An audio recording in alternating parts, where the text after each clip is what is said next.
जैसे कि क्वेश्चन है हमारा, दो ठोस गोला के आयतन का योग है जो है ना वो 1144 बटे 3 सेंटीमीटर क्यूब है।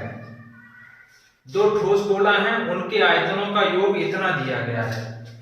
यदि उनकी त्रिज्याओं का योग 7 सेंटीमीटर है, यानी कि हमने पहले गोले की त्रिज्या r1 मानी और दूसरे गोले की त्रिज्या r2 मानी। वो कह रहे हैं दोनों गोलों की त्रिज्याओं का योग कितना है 7 सेंटीमीटर। और ये पहले बता रहे दो ठोस गोला के आयतनों का योग कितना बता रहे 1144 बटे 3 सेंटीमीटर क्यूब। गोले का जो आयतन होता है 4/3 पाई आर क्यूब। गोले का आयतन क्या होता है 4/3 पाई आर क्यूब। लेकिन यहां दो हैं तो हम क्या करेंगे, पहले को r1 मान लेंगे और दूसरे को क्या मानेंगे r2 का क्यूब। देखो ये पहले गोले का आयतन और ये दूसरे गोले का आयतन और दोनों का योग दिया गया ये। अब हम काटपीट करें। देखो इन दोनों में कॉमन 4/3 पाई है ना, चलो 4/3 हमने पाई कॉमन ले लिया। अब बचा r1 क्यूब और दूसरे में r2 क्यूब, है या नहीं है। 1144 बटे 3 ये दिया गया। क्या करना हमें, यहां से देखें तो 4/3 और पाई की वैल्यू कितनी होती है 22 बटे 7 और इधर तो r1 cube plus r2 cube है ही और इधर 1144 बटे 3। देखिए क्या मैं 3 से ये 3 काट सकता हूं, हाँ कट गया। अब 4 से मैं इसको काट सकता हूं ना, काटो। 4 दूनी 8, बचे कितने 3, 34 हो गए। 4 अट्ठे 32, बचे कितने 2, 24 हो गए। 4 छक्के 24, इतने बार कट गए। अब फिर भी ये कर सकता है 22 से ये काटे तो कट जाएगा क्या, 22 दूनी वो सॉरी 22 एकल 22, कितने बचे 6, 66 हो गए। 22 किया 66, यानी कि 13 बार कट गया। अब यहां सब कट पिट के ऊपर एक ही बचा, नीचे 7 बचे।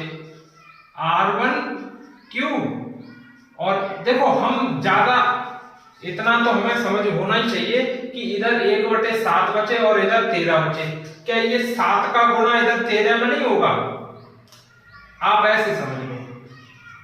r1 cube r2 cube upon नीचे ये सब कट पिट के केवल 7 बचे और इधर क्या बचे 13, 7 इधर जाएंगे तो r1 cube plus r2 cube बराबर कितने आ गए 13 सत्ते 91। ठीक है ना, 13 सत्ते 91 आ गया हमारा। और हमारा है एक r1 और r2 का जो योग दिया है 7। हम इस प्रश्न को साधारण तरीके से करेंगे तो बहुत लंबा समय लगेगा, लेकिन जब हम एग्जाम हॉल में बैठे होंगे तो कई स्टेप को खा जाएंगे। ये जो स्टेप हमने करके दिखाए हैं ये हम माइंड में ही कैलकुलेट करेंगे कि ये आगे होगा, यहाँ कॉमन आ जाएगा, इससे ये कट जाएगा। यहां तक तो आने में बहुत देर लग जाएगी, इसलिए कुछ स्टेपों को हमें बचाना है।